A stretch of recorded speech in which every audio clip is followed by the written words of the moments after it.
بسم اللہ الرحمن الرحیم نحمده ونصلی ونسلم علی رسوله الکریم اما بعد فاعوذ باللہ من الشیطان الرجیم بسم اللہ الرحمن الرحیم لئن شکرتم لأزیدنکم ولئن کفرتم ان عذابی لشدید صدق اللہ العظیم۔ اللہ تعالیٰ نے انسان کو بے شمار نعمتوں سے نوازا ہے اور ان نعمتوں کے حوالے سے فرمایا اگر انسان ان نعمتوں کا شکر ادا کرے تو اللہ تعالیٰ ان نعمتوں میں اضافہ کرے گا۔ لَإِن شَكَرْتُمْ لَأَزِيدَنَّكُمْ، اور اگر ناشکری کی تو اللہ کا عذاب بڑا سخت ہے۔ وَلَئِن كَفَرْتُمْ إِنَّ عَذَابِي لَشَدِيدٌ، انہی نعمتوں میں سے ایک نعمت وقت کی نعمت ہے۔ سیکنڈ سے گھنٹے اور گھنٹے سے دن، مہینے اور سال تک کے معمولات کو صحیح انداز اور مناسب تقسیم کرنے کو بزبان عربی تقویم کہتے ہیں۔ اردو میں نظام الاوقات، ہندی میں جنتری اور انگریزی میں اس کو کیلنڈر کہتے ہیں۔ اور وقت وہ شے ہے جو اپنے محور میں گھومتا رہتا ہے۔ اسی وقت سے فرد سے قوم تک کے حالات اور واقعات درج ہو کر ماضی کے حوالے ہو جاتے ہیں، جس سے عبرت اور نصیحت لے کر انسان اپنے مستقبل کے معاملات طے کرتا ہے۔ اس کے علاوہ انسان کے لیے سیاسی، سماجی امور، معاشرتی تقریبات اور مذہبی فرائض کی انجام دہی کے لیے ایک مرتب نظام کی ضرورت ہوتی ہے، جس کے بغیر انسان کے حوالے کی گئی ذمہ داریوں کو نبھانا مشکل ہی نہیں بلکہ ناممکن ہوتا ہے۔ اسی مقصد کے تحت دنیا میں مختلف نظام الاوقات رائج ہیں۔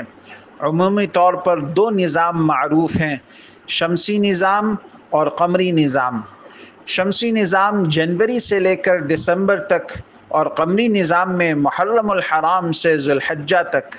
شمسی تاریخ کو عیسوی یعنی حضرت عیسیٰ علیہ السلام کی ولادت سے نسبت حاصل ہے، اور نظام قمری ہجرت نبوی صلی اللہ علیہ وسلم کی طرف منسوب ہے۔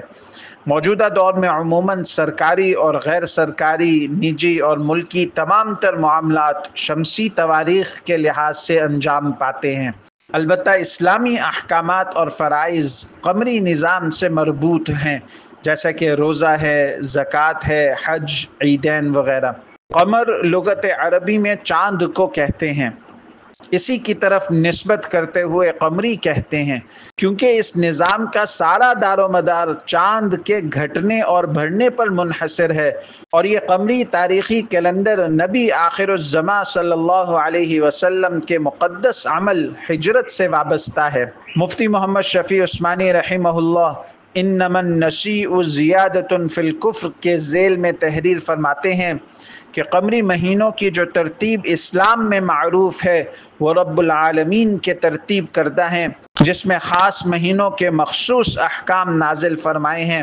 اس سے یہ بات معلوم ہوتی ہے کہ اللہ کے یہاں احکام شرعیہ میں قمری سن معتبر ہیں اور یہ اللہ کو پسند ہیں، اس لیے قمری حساب کو محفوظ رکھنا فرض کفایہ ہے۔ اگر ساری امت قمری حساب کو ترک کر دے تو گنہگار ہوگی۔ قمری حساب محفوظ رہے تو شمسی تواریخ کا استعمال بھی جائز ہے۔ اور اسی قمری سال کا پہلا مہینہ محرم کہلاتا ہے۔ محرم کے معنی معظم، محترم اور معزز کے ہیں۔ اس مہینے کا شمار اشہر حرم میں سے ہوتا ہے، جن کی عظمت اور فضیلت کتاب و سنت میں آئی ہے، جن میں اعمال صالحہ کا اجر و ثواب دگنا کر کے دیا جاتا ہے۔ یہ مہینہ ایسی بزرگی والا ہے جس کا ادب اور احترام نزول کتاب کے زمانے میں اہل کتاب اور کفار مکہ بھی کیا کرتے تھے۔ بعض علماء سلف نے تو اشہر حرم میں بھی محرم الحرام کو افضل لکھا ہے، چنانچہ حافظ ابن رجب حنبلی رحمہ اللہ فرماتے ہیں وَقَدْ اخْتَلَفَ الْعُلَمَاءُ فِي أَيِّ أَشْهُرِ الْحُرُمِ أَفْضَلُ فَقَالَ الْحَسَنُ الْبَصْرِي رحمه الله أفضلها شهر الله المحرم ورجحه طائفة من المتأخرين۔ علماء کرام نے اس بارے میں اختلاف کیا ہے کہ اشہر حرم میں کون سا مہینہ افضل ہے۔ حضرت حسن بصری رحمہ اللہ نے فرمایا ان میں افضل مہینہ اللہ کا مہینہ محرم ہے، اور متاخرین میں سے ایک جماعت نے اسی کو راجح قرار دیا ہے۔ محرم الحرام کا مہینہ ان 4 مہینوں میں سے ایک مہینہ ہے جن کی حرمت اور عظمت کو اللہ تعالیٰ نے کائنات بناتے وقت ہی لکھ دیا۔ ارشاد باری تعالیٰ ہے ان عدت الشہور عند اللہ 12 شہرا فی کتاب اللہ یوم خلق السماوات والارض منها 4 حرم، کہ یقیناً شمار مہینوں کا جو کتاب الہیہ میں اللہ کے نزدیک معتبر ہیں 12 مہینے ہیں۔ جس روز اللہ تعالیٰ نے آسمان اور زمین پیدا کیے تھے اسی روز سے، اور ان میں 4 خاص مہینے ادب کے ہیں۔ حضرت قتادہ رضی اللہ تعالیٰ عنہ نے فرمایا حرمت کے مہینوں میں نیک کام کرنے کا ثواب بہت بڑا ہے، لہٰذا ان میں گناہ کرنے کا عذاب بھی بہت بڑا ہے، اگرچہ گناہ ہر زمانے میں برائی کے لحاظ سے بڑا ہوتا ہے۔ مفتی محمد شفیع صاحب رحمہ اللہ لکھتے ہیں کہ تمام انبیاء کی شریعتیں اس پر متفق ہیں کہ ان 4 مہینوں میں عبادت کا ثواب زیادہ ہوتا ہے، اور ان میں کوئی گناہ کرے تو اس کا وبال اور عذاب بھی زیادہ ہوتا ہے۔ علامہ ابن رجب رحمہ اللہ فرماتے ہیں کہ اسلاف 3 عشروں کی بہت تعظیم اور لحاظ کرتے تھے۔ نمبر 1 رمضان المبارک کا آخری عشرہ، دوسرا ذی الحجہ کا پہلا عشرہ، اور تیسرا محرم الحرام کا پہلا عشرہ۔ امام نسائی رحمہ اللہ نے اس ماہ مبارک کی فضیلت پر یہ روایت نقل فرمائی کہ حضرت ابو ذر رضی اللہ تعالیٰ عنہ سے مروی ہے، انہوں نے کہا کہ میں نے نبی کریم صلی اللہ علیہ وسلم سے سوال کیا کہ رات کا کون سا حصہ بہتر ہے اور کون سا مہینہ افضل ہے، تو آپ صلی اللہ علیہ وسلم نے فرمایا خیر اللیل جوفہ وافضل الاشہر شہر اللہ الذی تدعونہ المحرم، کہ رات کا درمیانی حصہ بہتر ہے اور مہینوں میں افضل مہینہ اللہ کا مہینہ ہے جس کو تم محرم کہتے ہو، لیکن ماہ رمضان اس سے مستثنی ہے۔ محرم کے مہینے میں جہاں اور عبادات کی بڑی اہمیت ہے، اس میں نفلی روزوں کی بھی بڑی اہمیت ہے، کیونکہ اس مہینے کو اللہ سے نسبت حاصل ہے، اور یہ نسبت ماہ محرم کی فضیلت کو بتلاتی ہے۔ حدیث پاک میں ارشاد ہے افضل الصیام بعد رمضان الشہر اللہ المحرم، کہ رمضان کے روزے کے بعد بہترین روزے اللہ کے مہینے محرم کے ہیں۔ اس حدیث میں محرم کے عام نفلی روزے مراد ہیں، اور یہی راجح قول ہے۔ یہی وجہ ہے کہ فقہاء کرام اشہر حرم میں بطور خاص محرم کے مہینے میں نفلی روزوں کے حسب حیثیت اور وسعت مستحب ہونے کے قائل ہیں۔ صوم عاشورہ کی فضیلت محرم الحرام کے دیگر ایام سے بھری ہوئی ہے، اور احادیث میں اس کے فضائل وارد ہوئے ہیں۔ جمہور صحابہ اور تابعین اور ائمہ مجتہدین کی رائے یہی ہے کہ عاشورہ سے 10 محرم کا روزہ مراد ہے، اور لغت کی روح سے بھی اگر دیکھا جائے تو عاشورہ کا لفظ 10 محرم پر صادق آتا ہے۔ حضرت عائشہ رضی اللہ تعالیٰ عنہ فرماتی ہیں کہ رسول اللہ صلی اللہ علیہ وسلم نے عاشورہ کا روزہ رکھنے کا حکم دیا تھا۔ جب رمضان کے روزے فرض کر دیے گئے تو اختیار دے دیا کہ جو چاہے روزہ رکھ لے اور جو چاہے نہ رکھے۔ ایک حدیث میں اس دن کو اللہ رب العزت کا دن قرار دیا گیا۔ چنانچہ ابو داؤد میں حضرت عبداللہ بن عمر رضی اللہ تعالیٰ عنہما کے حوالے سے یہ روایت منقول ہے کہ قال رسول اللہ صلی اللہ علیہ وسلم هذا یوم من ایام اللہ فمن شاء صامہ ومن شاء ترکہ، اور اس دن روزہ رکھنے کا ثواب یہ ہے کہ سال گزشتہ کے گناہ معاف کر دیے جاتے ہیں۔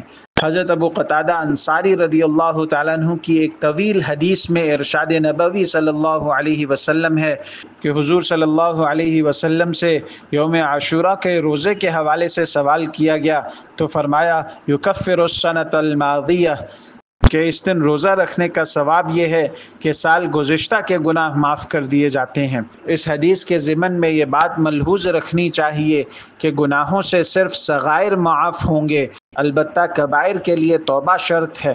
یہاں اس بات کو بھی ملحوظ رکھا جائے کہ صرف ایک روزے پر اکتفا نہ کیا جائے بلکہ 2 روزے رکھے جائیں۔